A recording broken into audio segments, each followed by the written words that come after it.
Hi, this is Lynn with TESOL Talks, and today I'm going to talk about reading your students in the ESL classroom. This is something that, as a teacher, you see your students and you understand the classroom. You can tell that certain students, even though they're the same level, some are learning faster than others, some seem to pick up more easily and readily than other students. Other students are very intently focused on certain things in the classroom. And, an example of this is, you'll see certain Asian students very focused on grammar, very rigid with rules. They need to understand and have like a roadmap or a plan with the grammar to help them to understand. Other students, maybe South American, they're a little bit more out there. They're willing to give things a go and make mistakes. It's not such a big deal for them, but they're less focused on the grammar. And then other students are very shy and quiet and don't want to answer up or hold back. So, reading your class, not just the types of students that you have, but also reading the class as far as how they're learning, how that second language acquisition process or SLA is actually taking place. So, today we're going to talk about second language acquisition according to Krashen's theory of SLA, the Imput Hypothesis. Now, this is one of my particular favorite hypotheses. And usually, you come across this when you're doing a post-grad qualification in TESOL. It's mentioned, and there are others. There's Yule and a few others who also linguists who have their own posited acquisition theories. But for me, working in the ESL classroom, I found I totally resonated with Krashen. It was just something I could see clearly happening. So let me go into this and explain, and you'll pick it up as we go along. So number one, in the Imput hypothesis is the acquisition learning hypothesis. And we're looking at this acquired system for students learning a second language in a natural, meaningful, communicative way. So they're not focused at all on grammar. They're not focusing on forms of words or word families or anything like that. It's just that what we call total immersion and that natural picking up of language. And actually, total immersion is really important. A question I get asked a lot is, do you need to know the language of the people, like a second language, to teach English as a second language overseas in Australia online? Doesn't matter. And the answer is absolutely no. And in fact, I've worked in ESL schools where students who use their native language in the classroom, in the English classroom, are fined even up to $1 each time. It's like a swear jar system, and they really hate it. But although it seems really mean because students don't have a lot of money, it certainly stops them from using their language and absolutely having to focus rather than taking the easy way out. Because if they take the easy way out, then they haven't learned anything and they'll forget it straight away, in one ear, out the other. So that total immersion is really important. So these students with the acquisition learning hypothesis through this acquired system. So there's two systems in the acquisition learning hypothesis. So the first, the acquired system, they're just having the language washing over them. They're in the classroom, the teacher's only using English, the materials are only English, and that's how you're going to see it in the classroom. In real life, this would just mean they'd be out and about in the country, in an English-speaking country, and they'd be totally immersed with, the people of that country and culture. So all of these things, there's messages everywhere that these students are picking up, and a lot of these messages, like it could be language, or it might be visual. They're seeing signs if they're out and about, pictures, realia, so just objects and things, and the names of them on signs, or they're in shops. It's all there. It's all right in front of them. In the classroom, you can bring realia in, and this is really important, particularly teaching adults. So for adults, you can, if you're teaching lower level students and you're teaching vocabulary about a hotel or a particular type of job like a restaurant, having things like menus in there, and having forms that you can print. It's so easy these days. Like you can go online, you can print off hotel booking forms, and you can print off menus, and you can print off all kinds of things and bring these into the classroom, because it's really good for students to interact as if and role play like real life, because that's what they need English for, real life situations. So it's not just a hypothetical, let's speak English perfectly, because no one does really in the real world. So we have this acquired system. It's all of this wonderful saturation of the English language, and it includes body language and expression, because every culture has its own form of body language. So that body language, and this is actually where total physical response method comes in. If you've done a TESOL course already, you should already know about this TPR. This is where the language, the English words, are actually supported by something physical. So you have the total physical response method. So they're seeing these things in action. So with this acquired system, as much as possible, you want to keep the students really focused on English only, and you want to have lots of visual aids. That's why course books have lots of pictures. And as a teacher, you need to draw out those pictures. You can't just refer to them. You can discuss them, pull points out of them, and little details as well, so that they really get a good grasp of it, because that's got to be their roadmap. Now, the second part of the acquisition learning hypothesis is the learn system. Now, this is where they've had formal instruction in grammar rules, and form and formal correctness. So let's say, for example, we have a Korean student who comes to Australia. They get a lot of instruction in English grammar, even in elementary and primary school. Sometimes they know grammar really well, and they can trip you up. Even here in Australia in the language classroom, you can get asked some hairy questions, and you just have to say to them, look, that's a great question. And I'm going to write that on the board, and we're going to discuss that tomorrow morning. And everybody in the class will look that up for homework, and we'll have a discussion about that. Never attempt to answer a question if you don't know the answer. You'll just, make yourself look silly, and you'll be very uncomfortable. But anyway, going back to the learn system. So students are learning or acquiring this second language, SLA, through grammar. This is a really harsh way to do it, because look at babies. Babies, when they learn their first language, they're hearing first. So it's listening. They're hearing language. They don't know what it means, but they can tell the tone of the voice, the mother, the father. They can tell, the intent, is this emotional? Is this soothing? Is this questioning? All these things they start to recognize initially. So this is, no grammar involved. So you can see that as a second language, again, formal grammar instruction is going to get in the way. But you've got to understand that in Australia, particularly, or in America or UK or wherever, students who come that are adults to your country and learn English as a second language, they will have some of this learn system. And so they're going to be starting to rely on this. And you're going to see the impact of that in the classroom. And when they ask questions, they can be quite grammar focused. And when you answer, you can see they tilt their little heads, because they're trying to figure out, in the scheme of the grammar that they've been taught, how your answer is going to fit in. So that can actually throw them. But this isn't saying one is right or one is wrong, although the acquired system is much more important. It's just saying that these are the two systems that are posited by Krashen, and that you do actually see in the classroom. Now, the second hypothesis that Krashen posits is the monitor hypothesis. Now, monitoring, this is something that he describes as an inbuilt editing system within the learner. So if you think about your student, maybe they're from South America or they're from Korea, think about them as having this little box in their head. And this is a little monitoring box, like an editing system.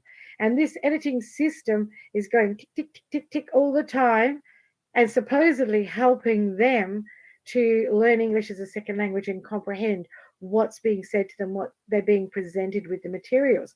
Now, with that in mind, there are three conditions that are required for these students or these learners to use this inbuilt monitor or editing system. Number one, sufficient time. They need to have enough time to figure out what is actually being said and then turn around and figure out and formulate how to respond. Now, this is generally referring to speaking, a verbal response. So, what you see when students don't have enough time is they'll hesitate, they'll pause, and they'll make false starts all the time. And this ruins communication. Now, I had a class in Korea once, and there was one student whose English wasn't too bad. He was a very strong intermediate, and he wanted to answer all the time, which is fabulous. But the problem is that he thought in his mind he had his answer, like he'd hear the question in English, but he'd be translating it in his head and think about his answer, put his hand up, and then I'd ask him, and then he'd start. He'd go, I think that in my opinion, and he'd be using these actual starters, these in my opinion, and I think that, as word whiskers to replace and because he was so eager to answer, but he didn't have his answer formulated. He hadn't had sufficient time. So he was monitoring himself, which made him hesitate, pause, false starts, which ruins communication. And in the end, I had to just say, look, I'm sorry, just wait. I'm going to take some other answers. I will come back to you because, obviously you've got an answer you want to give, but I want you to formulate this in your mind properly first and give yourself that time, and then we'll hear your answer. And it's a little bit frustrating for the student, but it was much more frustrating for the class because they were all sitting around knowing that unfairly he was holding everything up because he was still monitoring and trying to figure things out. Now, the second one is focus on form. And this is again what the student was doing because he was trying to focus on the correct form of words, but he wasn't able to at that level. So at the lower levels, this is a really hard thing. So he's thinking, in what form should I answer? Often that sort of thing can refer to verb tenses. Is it past, is it present, is it future? I did, I have, those sorts of things. So you can see that the students will be pausing false starts again because they're trying to focus on, they'll say the correct word, but then they'll start questioning themselves and they'll start repeating that word, those false starts and repetitions, because they're trying to figure out what form they should have used in that sentence. In the meantime, everyone's sitting around waiting for them to finish. The next one is knowing the rule. Does the student know the actual grammar rule involved to produce the perfect sentence in their mind? So, so you've got this student who is doesn't have enough time because they put their hand up for a verbal response, which is instantaneous. You can't just, it's not like you can spend 2 minutes writing a sentence and checking it over and editing. This is happening live. So you've got this live student verbally responding, not enough time, trying to focus on the form, the correct form of the word, and also trying to check if they're using grammatical correctness with their use of the word. So in the classroom, it's very obvious when students are monitoring themselves. They're going to be hesitating, they're going to be stopping, starting, all of that. Now, if you will come across this. When you come across students doing this sort of thing, it's where you've got to stop them and say, look, that's fine. Either if you want to wait until you've got the sentence correct, great. But what really is preferable, particularly for low levels, is if you just train them and encourage them to give incorrect answers. They can give an incorrect answer, and then you can say, right, this student has said XYZ. Now, let's have a look at that on the board because this is a really great example. And thank you very much for giving us this example. Put what they said on the board because if they're low level, they're not long sentences anyway. And then say to the students, let's have a look at this. Is this the correct way? How can we make this sentence better?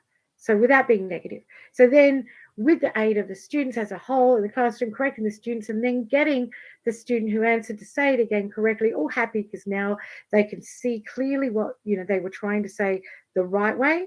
And then the whole class has learned something very important. And that way you can use this monitor or this inbuilt editor that students has to their advantage, because it's certainly not an advantage for communication in the ESL classroom.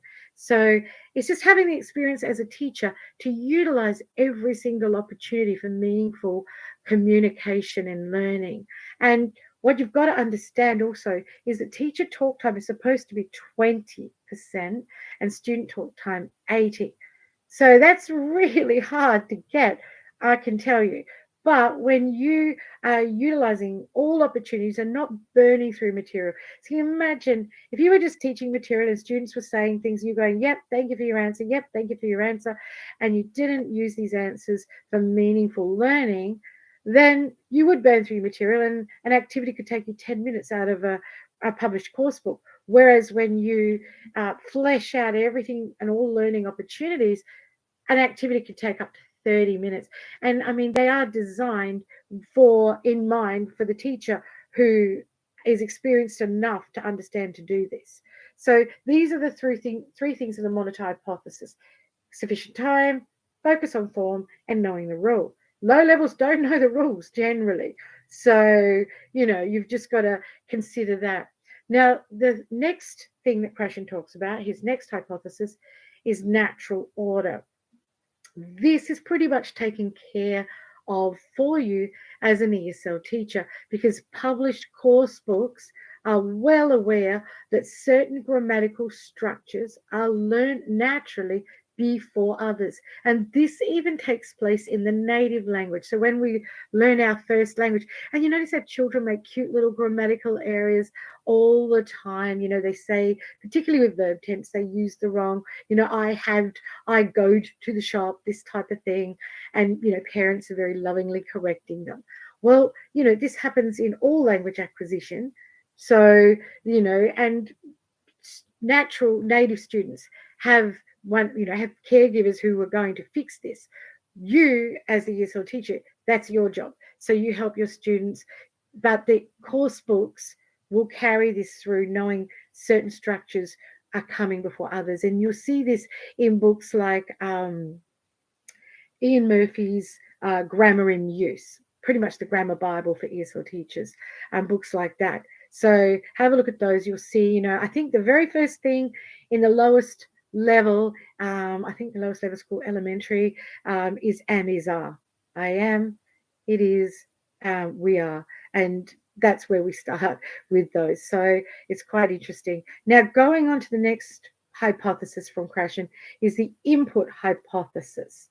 And this is understanding meaning through comprehensible. So input, the students can comprehend known words, language in the second language, visual aids, body language from the teacher, obviously, or from video, and known context or scenarios, like situations, like it might be, life skill situations, like in a job, or, at the dentist, or, catching a bus, this type of thing. So we have this input. So we have comprehensible input, stuff that the students can see. So, there's pictures, or there's a video, or the teacher's demonstrating. Everything is known. The students are all watching, they're all listening, they're all seeing, and they understand and comprehend this input that you're giving them. Now, you have this comprehensible input, plus you have input at the next level. So the level above their comprehension is a little out of their reach. By doing this, Krashen puts forward that learners then acquire or learn new language and new understanding, because these messages that are just out of their reach force them to take a mental leap and kind of like guess, but it's like guessing with clues, with very good clues, and they make the next leap to the next level of language acquisition. And you know what? This is what you see in the class all the time. It's like a puzzle. And, if you teach your own child phonics, if you have a child and you've had to sit down with them and go over the CH sound and the double O sound and the EA sound and all these sounds, and the poor things are looking at you going, are you serious? I know, I've been helping, my 6-year-old nephew, and he's like looking at me like, this is crazy stuff. But, this is what, your ESL students are facing as well. So that once you have students and they understand some, then they can take the next leap. And you see this when you're teaching your own child, because they'll make a leap. They've learned that CH makes a certain ch sound. So then when they see an unfamiliar word, but it has that ch and something else familiar, they'll take that mental leap and take a chance. And they'll have a guess at it. And you're like, yes, you got it. Or if they didn't get it, you'll be like, oh, almost, but you got to add this, you know. And this is what you see with your ESL students. They will take that chance. And so they've got the foundation and that backup of the stuff that they know, that comprehensible input. And so then they're willing to, with the clues that you're giving them, take that mental leap to the next level. So this is where learning actually takes place, according to Krashen. And honestly, according to my own classroom experience, it is definitely where it takes place. So it's your job as an ESL teacher, not just to teach course books, publish course books. And there's some really good ones out there. I have a few favorites. But to actually look at that material and go, right, where is that mental leap? What am I going to draw out of this material to help them? Now, course books generally have vocabulary in them. There'll be vocabulary lists, and they have reading text and a few things, like that. They'll always have the grammar point. I'm not so great. I'm not fond of pushing grammar. I feel it's necessary, but for me, it inhibits, their listening and speaking a little bit sometimes. But I mean, it's absolutely necessary, so you have to do it. But anyway, when you're teaching them, you're looking at this, you can add extra vocabulary, absolutely. And honestly, you should be adding colloquial expressions, idioms and colloquialisms from where you are, colloquialisms from different cultures in the English. So like, we might put in some British, idioms and some Americanisms and some, Australiana, for example, that type of thing. So, it's really important to add this next level stuff. Now, the course books are supposed to do that, but I just think you're really giving them more value when you add to it. You're also adding to this next level when you give them different scenarios. So in a course book, one unit that you're teaching, it'll have a topic or a theme, and that theme could be traveling the world. But you might want to expand upon that theme to add to their, making a mental leap to the next level, and start talking about maybe micro traveling within the country that you're in, traveling within their home country. Make some comparisons, draw that out more so that whatever scenario they're learning in, they learn how to then flip that to other scenarios, and definitely with work skills related. So, if you're teaching a lesson, and that lesson might be about a particular job or career, then you'd use it for other scenarios within that context, or even you can pull it out of that context into a completely different one.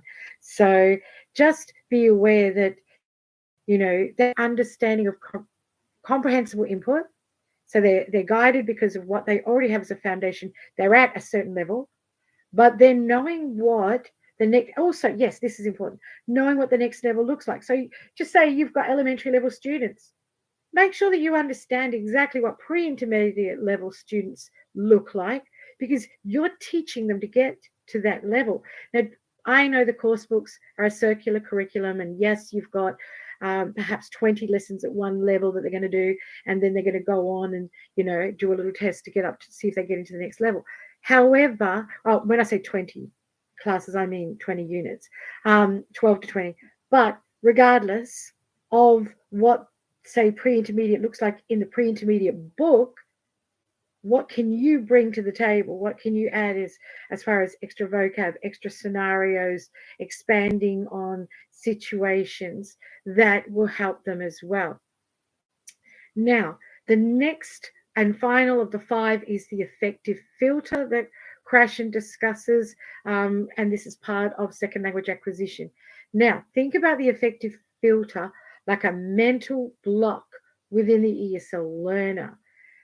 So you've got this ESL learner, and they've got this little mental block inside them all the time. Sometimes it's activated, sometimes it's not. 3 factors that activate this affective filter. This is according to Krashen. Number one, motivation. So the learner's level of interest and desire to acquire the material being taught.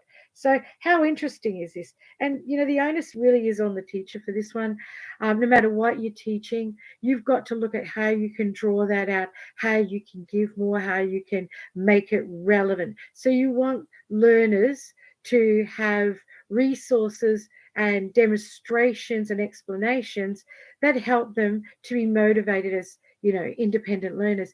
Now, I had a situation once, and I've mentioned this previously, I think, where I had to teach a lesson. It was from, what book was it? Language to Go. And I was teaching in a language school, and the lesson was on cooking paella. And honestly, ESL students are not interested in cooking. So I had to look at that and draw it out as to, how they could look at it from their job prospects, how they could look at it from, mingling with people in the same culture and meeting people and getting to know people, dating, all that kind of stuff to make it interesting for them. So whatever you're teaching, you need to look at it and you need to think, how is this going to be relevant to their daily life? How are they going to learn something that when they walk out of the classroom, they can feel confident to use it, even the smallest bit, in everyday life, so it's meaningful? And you need to explain that to them when you start off your lesson so that they're all motivated and they're like, yep, okay, we know what we're going to learn, we know why we're learning it, and we know how we're going to use it when we leave the class. And by hell, I'm going to get out there and I'm going to give this a shot. You want them feeling like that. So this is the motivation part. Now, the second part is self-confidence, the learner's belief in their own ability and acceptance within the classroom as a whole. So you really need to find ways to make learners feel like they are contributors and they are valued, and help them build their own self-confidence and learning ability. And, this is all well and good, and we all understand this intellectually, but when the onus is on you as a teacher, it can be tricky. Now, there's things that people use and course books talk about when you're learning and you're a TESOL being trained in a TESOL course. Yes, praise them, do this, do that, and these are some great terms for praising, and that's all nice. A lot of students sit back and go, yeah, you're just being nice. I know I do when I'm being taught something. I'm like the first one to be naughty. But it goes beyond that. And I had a really interesting case once with a young man. I can't remember his exact name, but I'll call him Yusuke because he was Japanese. Now, I was teaching in a language school, and I was teaching the elementary class. So he was in my elementary class, and it was a mixed class. There was Brazilian, there were Japanese, there were Colombian, Korean. There was a whole host of different students, but I would say predominantly South American, which was really lucky for me at that time. Now, Yusuke came in. Now, he had his hair over his face. He was all dressed in black, very, very unassuming. He sort of very goth looking, kept to himself, sat in the back of the room, sort of hidden away, and didn't answer at all. If anything, you would make the sort of case that he looked depressed. I don't know if he was or not, but he came across that way, and I just felt that he was very, very shy and felt awkward being in the classroom. So these were all adults. Anyway, so I noticed this. Now, I spoke to the teacher who taught the Yusuke's class for conversation. So in the morning, it was all course books for elementary level. In the afternoon, he'd go off and all the students would go off and they'd have conversation classes for an hour and a half, and that was their afternoon. So anyway, I spoke to this teacher and I'm like, have you noticed Yusuke? And he's like, yes. And I'm like, I think we need to devise a plan to help him.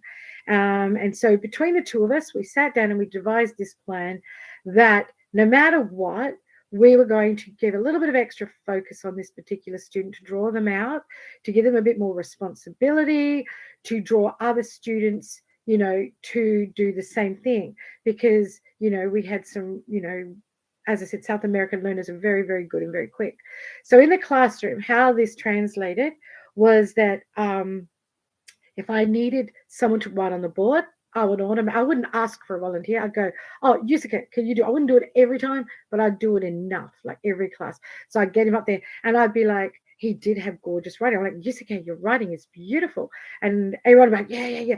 And then when I was a big one always for games. So even with adult classes, I don't care. Even seated games, it was fine. I would do things like hangman, that's just a staple, but I would do backs to the board and Pictionary, all these sorts of games. I would always get team leaders for the games, and Yusuke always had to be a team leader, and he had to pick the other members of his team the same as someone else. It's kind of like in sports where you have the two captains and they take turns in choosing their teams. So I'd make him do that so people got to know him. Look, after a short period of time, the South American students started to clue into what I was doing, that I was building him up and making him more active in the class. I would always pair him with one of those students because I knew they were very outgoing, and they would draw him out because they were ready and raring to go in a lesson. And there's no way you're stopping communication with a Brazilian or a South American student. They're just wonderful. They love that. So, it was just pulling him out all the time, drawing him out of his shell. Now, look, this went on between the class that I taught with elementary and the conversation class. The teacher did the same thing. Within one full term of classes for 12 weeks, he had completely transformed. This was now a student who was the person to go to, what's going on, what events. He was in all the social stuff, because the ESL schools have social groups, and they have special afternoon outings for activities. And he was like in the thick of it. He was always wandering around with, like 2 or 3 girls hanging around chatting and like his little followers, and the transformation was amazing. Now, our goal wasn't to transform his personality or to change his life. The goal was to help him to build his confidence and his belief in his own ability and his acceptance within the classroom as a group. And that worked. And that was such a sweet spot to hit. And it's so wonderful to feel that the work you're getting paid for to do, you really can put in that effort and you can really see those results, and so magnificently that you can see someone so much happier and have so much confidence in themselves and their learning. So I wonder sometimes to this day what his parents must think when he returned home, because he must have gone home like very different compared to how he was originally. But you can see this with the affective filter, self-confidence really affects. So initially that affective filter for this particular student was so high that it inhibited all learning. It just wasn't, you weren't getting through it. Whereas after time, it had dropped completely. Now, the third factor is anxiety. And this is stress that's brought on by a fear of making mistakes. So the learner has either their ability, they have a lack of comprehension, whatever is causing this anxiety is going to cause it to heighten, and so that they are unable to communicate. They'll just sit back. So you really need to reduce their stress. You need to give them making mistakes time, or MMT as it's called. You need to incorporate a lot of fun, creative, and a lot of acceptance with all the learners, and a very relaxed atmosphere. I like a relaxed atmosphere. Personally, I don't like to work under stress. I like everyone to be having fun and having a good time. So that's how I sort of run my classes when I teach. But, that stress is still there. You got to understand, if you were doing a really important course and you had a lot of people, your peers around you, you don't like to look stupid. And so it's very hard for people learning a second language, because you're always feeling stupid, because you're not formulating sentences right, you're guessing, and you don't want to be looked at by everyone else like, oh, you just haven't gotten it yet. So trying to keep that anxiety level down for students is really important, and that's something to focus on as well. And I made a big mistake once with one student. She was taking an IELTS exam, and I was teaching her, and I was getting her, she kept making the same mistake. So I get her to repeat it. Every time she'd make that mistake, I'd say, okay, pause, stop. All right, let's go again. I asked her the question again. And I did this a few times. And then all of a sudden she just burst out crying. And I'm like, oh my goodness, I'm a dog. Oh, so I felt so bad. I'm like, oh my goodness, stop. I could go away, told her to wash her face, go and get a coffee, even in class time, just like go out, get a drink, have a walk around, fresh air, then come back 10 minutes and we'll go again. She came back, refreshed, and we had a bit of a laugh and a bit of a joke about something totally opposite, something not related.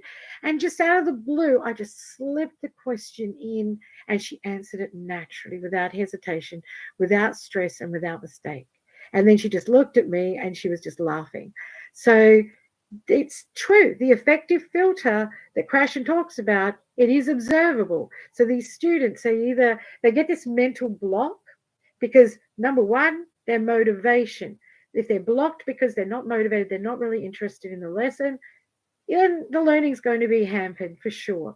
Number two, if they haven't got enough self-confidence and they just don't feel like they're contributors in the classroom, they feel more like a drain. Another thing with that, when you first get a class, really important to get them all to meet each other, to have classroom discussions and opinion things, so that students get to know other students, play games and team them up, so that they learn about each other within teams and they support each other.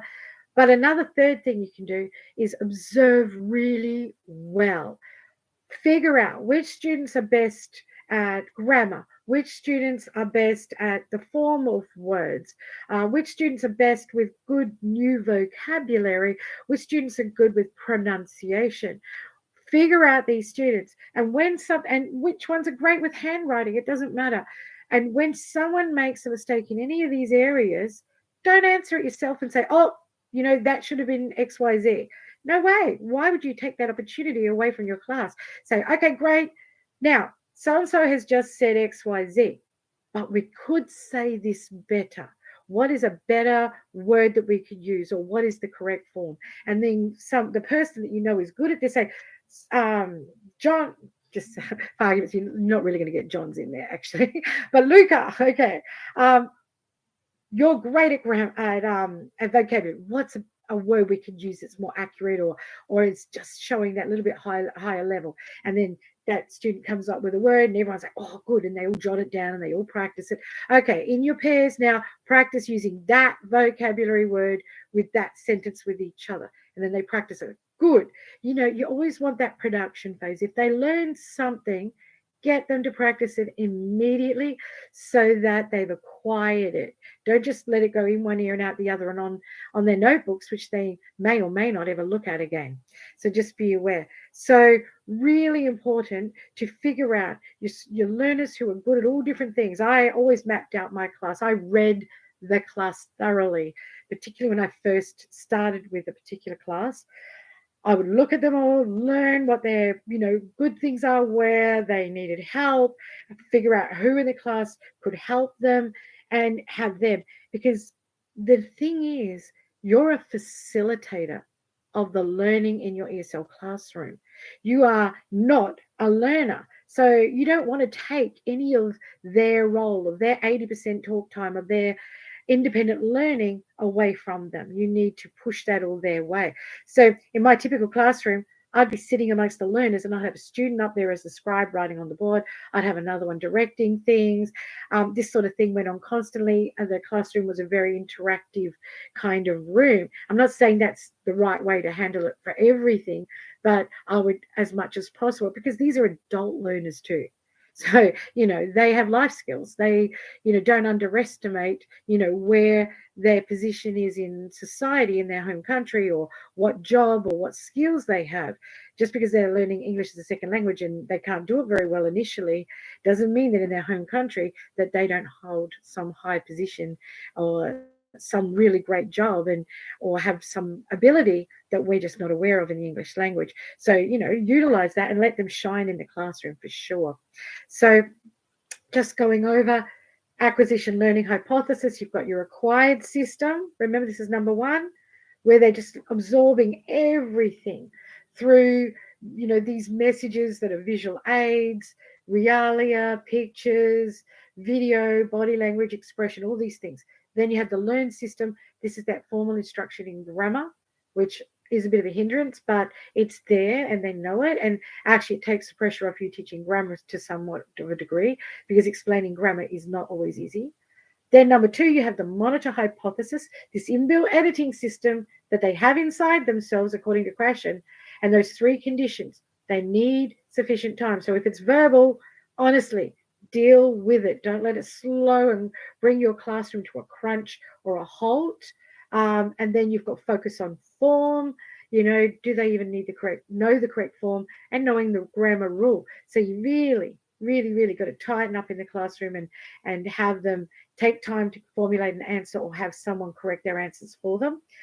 Number 3, natural order hypothesis. And this is the grammar is learned in specific order, and that's already laid out for you. So don't stress about that. That's in the published books. So trust the books, because they're developed specifically with this sort of thing with grammar in mind. 4, the input hypothesis. So this is my favorite. The comprehensible input, everything's around them, what they already know, what they know in the course books and understand, plus input at the next level that they're going to take a mental leap to learn. You're going to provide all that extra juicy stuff at the next level to aid them in that taking that mental leap. So you're, again, a facilitator of their learning. And that 5, the affective filter, this mental block, just be aware that you need to motivate them. Have everything laid out, open up the classroom and spend some time on presenting the material, explaining the value of the material, how they're going to use it in real life immediately. And then that self-confidence, build your learners up, be aware of their abilities, use them in your classroom. And anxiety, keeping that stress to a minimum by allowing them to feel comfortable when they do make mistakes, and also incorporating lots of fun activities for learning so that everyone enjoys the class. So if you have time, go and research Krashen. He's got some really good videos out there. There's one where he's demonstrating teaching German, just a very simple sentence. And he does this expression, he does a sentence without using any body language and any support. And then he does it with full body language and support. And you'll see that how you help and support your students with comprehensible input is vitally important in the ESL classroom. All right, thank you for your time. Until next time, this was TESOL Talks with Lynn.